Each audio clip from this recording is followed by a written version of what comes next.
The United Kingdom will lead the net zero mission. That is what the Prime Minister Rishi Sunak said at this year's COP27 summit. But within a month of that comment, his government has approved a new coal mine project, something that has not been seen in the country in the last 3 decades.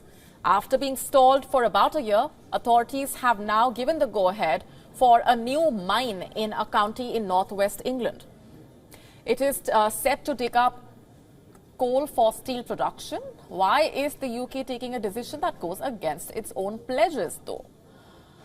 Supporters of the mine say that it will create about 500 jobs and also reduce coal imports. The government says that there is currently a UK and European market for the coal, and on those lines, the mining company confirmed that it will be used for steel making. But here's the catch. The government's Advisory Climate Change Committee pointing out that 85% of the coal produced by the mine would be exported. That's virtually most of it.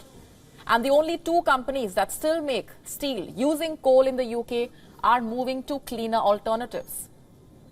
Industry experts say that at best, the firms will use less than 10% of the output of the mine, and by mid-2030s, none of the coal will be required. So this is clearly not a domestic need. Then why is the Rishi Sunak government willing to forego its climate promises, increase its emissions, and ending up angering the fellow activists?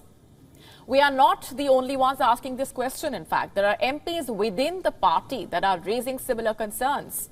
The Green Party in the UK saying the government's environmental credentials are in complete tatters. In fact, they have alleged that this coal mine decision was cynically delayed.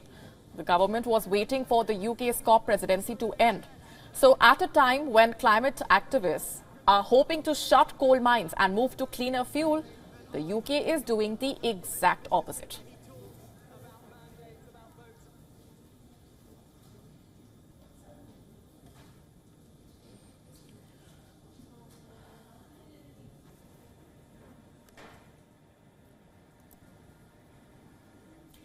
With me is our correspondent Alex Isaac from London. Alex, there has already been mounting criticism over the UK's climate pledges and the action on the ground. And now we have this case where it is being called climate hypocrisy on part of the UK government. How are they planning to justify this? You're absolutely right, and you're right that it is cynical that they only came out with this statement after COP27 and the UK was no longer president, and Alok Sharma was no longer fighting for our net zero here in the UK.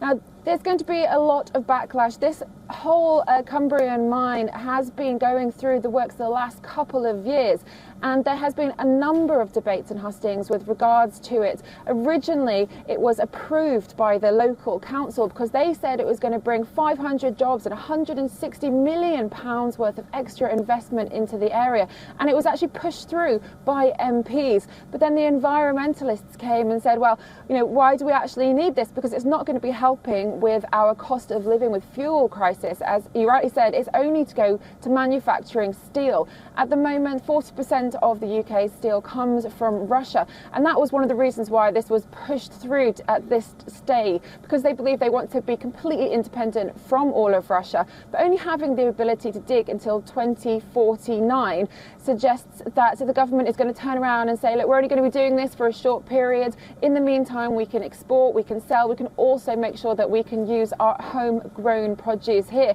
But it's not too much of an argument. People will be asking, why are we looking to coal manufacturing in this day and age? There must be other potential activities. There's a Tata Steel, as you mentioned, has said that they're going to try different carbon neutral, maybe using hydrogen. There's a whole different aspect here.